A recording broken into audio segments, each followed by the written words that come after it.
Oh, what's up, guys? I'm out of shape, man. How's everybody doing today? As we work our way toward a holiday weekend, we're going to be off on Monday, I believe. But am I going anywhere? No. I'll go somewhere next weekend once all the chaos is over. Oh, how things change when you get older. Way back when, I'd want to be right in the middle of it. Not anymore. But that's okay. Just everybody to remember what this holiday is actually for. The reason we're able to go out there and have so much fun with all our toys is because other people sacrificed the ultimate sacrifice in some cases. So just keep that in mind as you're enjoying the weekend. All right, before we have any question or answer a few questions, let's swing back, as always, and see what I missed or couldn't get to last week. Once I catch my breath. All I did was walk across the warehouse. I mean, damn. It's pretty sad. Maybe I need to start riding my bike again, get some cardiovascular built up on me, some type of tolerance. Mark Herskovitz had asked me, hey, John, any possibility of doing a video on replacing throttle cable as well as the clutch for an 09 YFC 450R would be greatly appreciated. Throttle cable is kind of a pain with the throttle body. Well, we still have that 09 450R, as some of you may know. That machine actually belongs to my son, but is still here. So we can definitely order up a couple of cables and get that done. I guess my question is, Mark, do you want me to just use the stock stuff or use an aftermarket company like Motion Pro? Something, I don't know, maybe a little bit better. Why don't you leave a comment on any of our social outlets and you tell me which one you want me to use, OEM or something aftermarket. Be glad to do that. That's a simple one. I can probably shoot that one solo. Lord knows I'd make my editors happy. Give them something simple to do. They won't know how to act. Well, as long as I remember to turn the microphone on. Not that that's ever happened. Salam Alwan had asked me, if I adjust the timing chain, do I have to adjust the valves? I have a 2018 Raptor 700, and I just saw that the lines were not parallel to each other. Wow. And I don't have any problems with the engine running properly, and there is no symptoms whatsoever. I'm a little bit scared to ask, how did it jump time? Was your chain that worn out?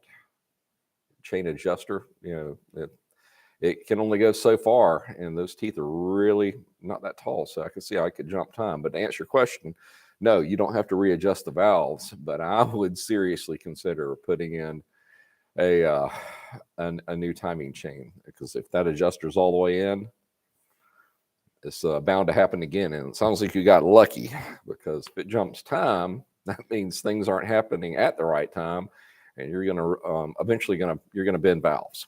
So you got lucky with this one.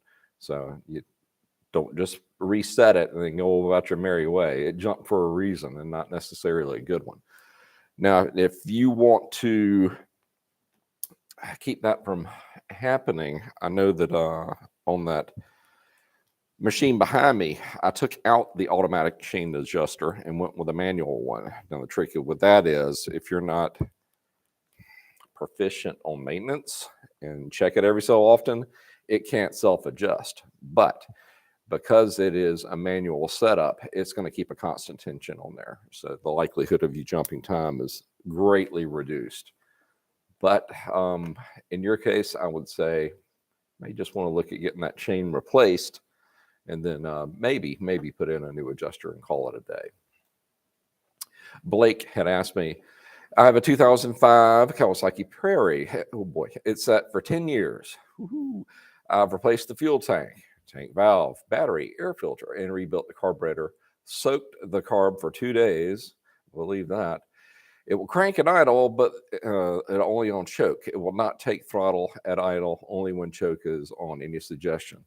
Well, after 10 years, even soaking for 2 days, chances are that that pilot or that low jet is probably still stopped up inside of the carburetor. So that's not a jet that you can remove, but the passageways on the inside on that particular jet pathway are gunked up and it's not wanting to let go. You can try it again, soaking, definitely use compressed air to try to blow it out. If that still doesn't get it, maybe find somebody that has an ultrasonic, especially a heated one, where they actually heat up if you leave them on long enough, just from the friction of the water. Isn't that crazy? After all that, if it's still in complying, it may be time for a new carb. And sometimes that's cheaper. I know certain instances, especially like the old Honda CRF 80s. Instead of spending an hour or two cleaning a carburetor, it more advantageous price-wise to the customer if we just replace the thing. Because I think a new carb was like, $40 or $50. And, average mechanic at a dealership is in between, I don't know, 85 and 125 in some places, sometimes even higher. So yeah, it was just a no-brainer just to take the old carb, throw it away, put on that new one. But one for a prairie, that may be a little bit on the high side because you didn't even tell me what the displacement is, especially if it's a bigger machine. Of course, that carburetor is going to cost more. Eddie Alvado, I'm not even going to try to pronounce that. Eddie asked me, what if the motorcycle doesn't turn off? Okay, starter motor keeps spinning, open circuit on the solenoid, 06 VTX 1800. Woo. So you're telling me that you can just unplug the trigger for the solenoid and it's still spinning over? Well, that definitely needs a new solenoid on it because it is just not releasing as it should. Whew. You want to get that changed out quickly. There's no way around that. I can't imagine any other circumstance that would cause it to continuously trigger itself. It is just hung up and not wanting to release. Scary. No had asked me, hey, how should a motorcycle behave after a clutch change? I just did the change, but the new clutch slips on all the shifts. Well, it shouldn't be doing that. Couple of questions. Did you actually soak your plates before? And what type of oil did you soak them in? Sometimes I find it, well, every time I find it better to soak them in just conventional oil. Sometimes that semi-synthetic or synthetic can be a little bit too slippery, even though it is made for clutches. And to let it sit for X amount of time. Second thing, how long before you really ramp down on this thing? Because there is a certain amount of break-in that needs to occur as you're riding the machine. Now, if you just throw a new clutch in there and just start hammering it, straight out of the box, it probably hasn't had time to really seat, so to speak, and chances are that is what's causing it to slip. And once it slips, it's kind of a downhill in glazes. It's kind of downhill from there because once you put a glaze on those discs, it's almost impossible to get it off, not without just replacing the things. So next time, well, two things. Make sure you're back with an OEM or better clutch disc. I've seen some aftermarket disc. Don't want to name any names because, well, just be careful because some of them, they just aren't up to the challenge. Some of the compounds, they just cannot handle some of the torque that some of these machines develop. You didn't tell me a year, make, or model, but I'm betting yours is a larger displacement machine. Sounds like you need to go back and do it again and maybe go with a little bit higher grade disc. All right, is that it for last week? Looks like it. Let's see if we have any questions. Oh, we've got a few. It's here. I thought everybody was going to already be gone for the weekend. Guess some folks are staying home like I am. But I bet you I'll catch y'all before 3:20. Let's find out. Austin Price. Hello, Austin. Hey, John. YFC question. What would cause a quart of oil to back up into the air box? Also, when I drained what was left of the oil, a good amount of metal shaving. Oh boy, metal shavings were in the oil in the filter. Oh boy, your engine is in trouble, Austin. Usually, when it spits that much oil back into the intake, that is caused by a little bit too much blow by on the piston rings, and that X amount of blow-by is going to happen, and you've got a venting system that goes back up into your air box, for the crankcase. And when that becomes too much, sometimes it spits oil back into it. Now, the other possibility is that sometimes people overfill it because that one is a dry sump system. So there's a particular procedure you need to follow when you're checking the oil level in it. And I'm pretty sure we did that when we rebuilt our 09 450R. So if you would reference that particular playlist, and I can walk you through it. If not, just the oil change, I may have done it there as well. As for the metal shavings, something's going wrong and going wrong in a bad way. Now, what is it? I have no idea. You can determine if it's transmission related or if it's going to be piston or bearing related. When I'm talking about the bearings, I'm talking about the connecting rod bearings. By taking a magnet, running it over the top of the shavings that you found, and if they run to the magnet, well, that's probably transmission, and if they don't, well, that tells me it's aluminum, and then you've got a problem with, or brass, and that's probably going to be your bearing side of the equation and or the piston. I'm sorry to hear that. Let us know what you find. Mark Hertzkovitz. Hey, John, how's it going, Mark? Yeah, I think I answered your question a little while ago, didn't I? Okay. Matab. Hey, sir. Hi, sir. What would be better? A ported superhead with stock camshaft or a stock head with a high lift camshaft? I've done both. And I've had good results either way. The easiest one, the most safe one that's going to give you a guaranteed bump is going to be a stock head with a high lift camshaft, definitely. But if you've got somebody that's really talented with a Dremel tool or a flow machine, yeah, a good flowing head, that's something that's sought after. So kind of starting to be a lost art. Not many people do it anymore at these different machine shops. But hey, to answer your question, stock head, high lift camshaft. Oh, Mark did chime in. OEM or Motion Pro, either is fine. Okay. I'll bring both of them in and kind of evaluate which one I think's better, and then I'll install whichever one that is. Sound like a deal? Stephen, watched your video on rebuilding a 400EX engine. When checking the compression, I noticed you ran the engine for a few minutes. Does the engine have to be warm when checking the compression? Not necessarily. I mean, a lot of these machines, when you're trying to evaluate them, they won't start. So, there's no way to bring them up to temp. You get the most accurate high number, but what you're looking for really is just, a ballpark. Compression is not going to give you, just to do in a compression test isn't the end all and be all of any test on the health of a machine, but at least it gives you an indicator as, hey, this might be okay, or hey, this is definitely screwed. But to answer your question, no, it doesn't have to be warm. Mark came back, all is well. My head is currently being ported. Cool. Doing the valves, intake cam, slightly higher compression piston, but staying on pump gas and a Vortex ECU. Well, Mark, that is exactly the way to do it. Some people, yeah, they'll go out further where you've got to run, race gas. That gets old. I even tuned my car and put it to the level. It'll still run on 93, but just barely. I almost did get too carried away with it one time.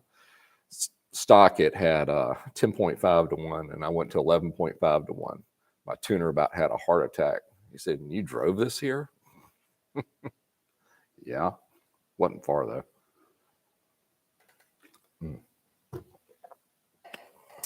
What would you recommend? Mark said, what would you recommend for a break-in period? Oh, on your machine? Yeah, I'm going to go ahead and run them pretty hard. We did a video, or just a little short one, where I gave my opinion on breaking in different machines, whether they be higher performance or utility or cruiser. And Hank, if you're listening, if you're not fighting mold again in your house, if you would drop that link in there and let Mark watch that particular video. But I can go ahead and be a spoiler for it. It's go and run them. Go and run them hard. I mean, let it go through a cycle or two, or at least one heat cycle. Make sure there's no leaks, nothing sounding funny, because I mean, if something's wrong, you don't want to cause a catastrophic failure straight out of the box. But if everything is sounding good, then I'll go ahead and run them at least 80% throttle, at least, and within the first 10 minutes, because you're trying to wake up everything in the engine once it's up to operating temperature, and get it to expand out like it's supposed to be, and get it to seat in. But if you would, if Hank is unable to drop that video in there, just go over to our video list and do a search for break-in, and I'll walk you through it. Austin Price, will do, thanks. I plan to tear into it this weekend. No riding for me. Yeah, I think you're going to be spinning wrenches. That's what I do on most holidays. Wonder why. Paul, hey, how's it going, Paul? Late again? Hey, better late than never, dude. Well, if life is good. Grammy Sweets, hey, how are you doing this afternoon? Happy Friday, good. Man, you need new glasses. Happy Friday, good looking. Enjoy your holiday weekend. You always make my day. Well, I'm glad we could help out. Be careful, my soon-to-be wife is kind of jealous. You keep hitting on me. This could be it could get ugly for you. Steve, New Zealand. Hi, John.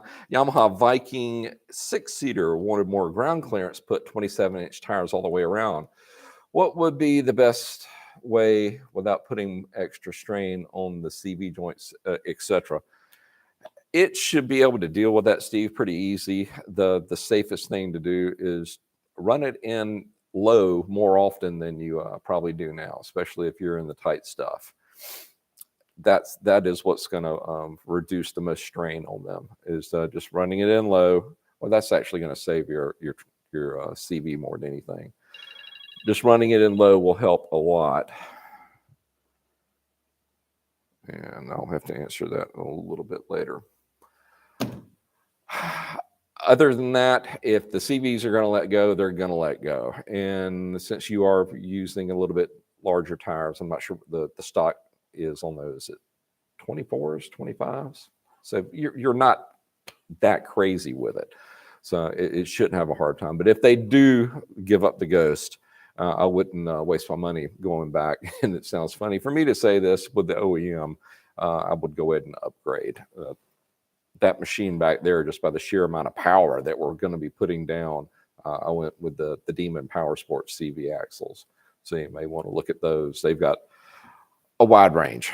They've got, just higher performance, and then race conditions. So, and you could probably get away with the entry level, which would be more than strong enough to deal with the 27-inch tires.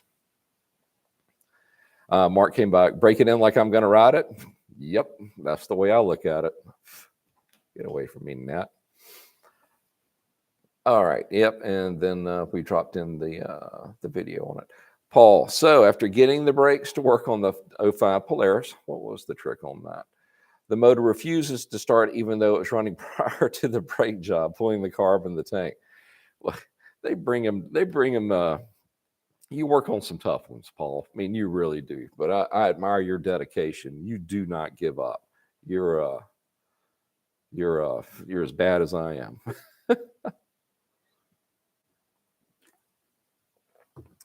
Clever Schwein, that was the best motorcycle live stream awards calling. I seriously doubt that, but I appreciate it, Chris, or Clever. Hey, I said I was going to catch y'all by 320. Look at that. It's 319. Y'all going to let me go? Although I'm still moving stuff out of this building.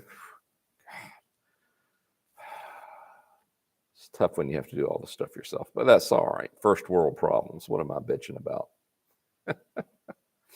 Paul says, I don't know about that. Well, you are.